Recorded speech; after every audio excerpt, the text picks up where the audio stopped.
Hello everyone, আজকে আমরা চলে আসলাম আমার গেমিং সেটআপ দেখানোর জন্য। অনেকেই রিকোয়েস্ট করছিল যে আমার গেমিং সেটআপ বা গেমিং রুমটা কিরকম দেখতে চাচ্ছিল, তো আজকে আইসা পড়লাম আমার গেমিং সেটআপ।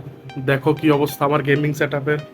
তো চলে যাই গেমিং সেটআপে। ফার্স্টে এটা হলো আমার মনিটর, 100 হার্জের এমএসআই এর একটা 1 এমএস এর একটা মনিটর। তারপরে আমরা চলে যাই আমার যে কিবোর্ডটা হলো হ্যাবিটের একটা কিবোর্ড, প্রায় 5 বছর হয়ে গেছে। এখানে যেই দেখতেছো থ্রি কাজ করে না, তারপরে সি সি বাটন কাজ করে না, তারপরে রাইট কন্ট্রোলার নষ্ট হয়ে গেছে। এইটা হলো আমার কিবোর্ড, হ্যাবিটের একটা কিবোর্ড, 5 বছর হয়ে গেছে। তারপরে কিছুদিন আগে একটা আয়রন ম্যানের মাউস আর কি নেওয়া হয়েছিল।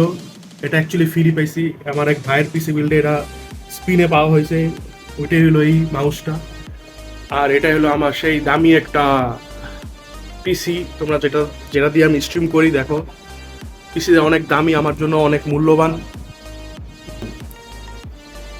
এই তো আমার সেট আপ। আর এই যে এটা হলো আমাদের সেই চিরচেনা মাইক অ্যান্ড হেডফোন। এটাতেই আমার মাইক, আমার সাউন্ড যায়, এবং এটাই হেডফোন সেই হ্যাবিটের। এরও একটা হ্যাবিটের হেডফোন 1200 টাকা নিছিল। আর এটা কিবোর্ডের দাম হলো 900 টাকা, বাট আমি 600 টাকা একটা অফারে পাইছি। আর এই যে মাউসটা দেখো সেটা হলো ফ্রি আয়রন ম্যানের মাউস। এটাই ছিল আমার gaming set up. Gaming room কি আর দেখবা, ওই যে দেয়ালের অবস্থা দেখো কি অবস্থা হয়ে গেছে। এই যে ফ্যান, ওইখানে একটা আট জিবি লাইটও আছে, 8 জিবি না নন 8 জিবি, জাস্ট এই লাইটটাই জ্বলে। ও ও তোমাদের আরেকটা জিনিস দেখানো বাকি। এটা হলো আমার চেয়ার, গেমিং চেয়ারটা সেই না। এই এই চেয়ারে আমি বসি, এই চেয়ারে আমি স্ট্রিম করি বসে, আমার পিঠ পুট ব্যথা হয়ে যায়। সো এটাই ছিল আমার gaming set up, gaming room. এই যে আমার রুমের সাথেই আবার একটা বেড আছে।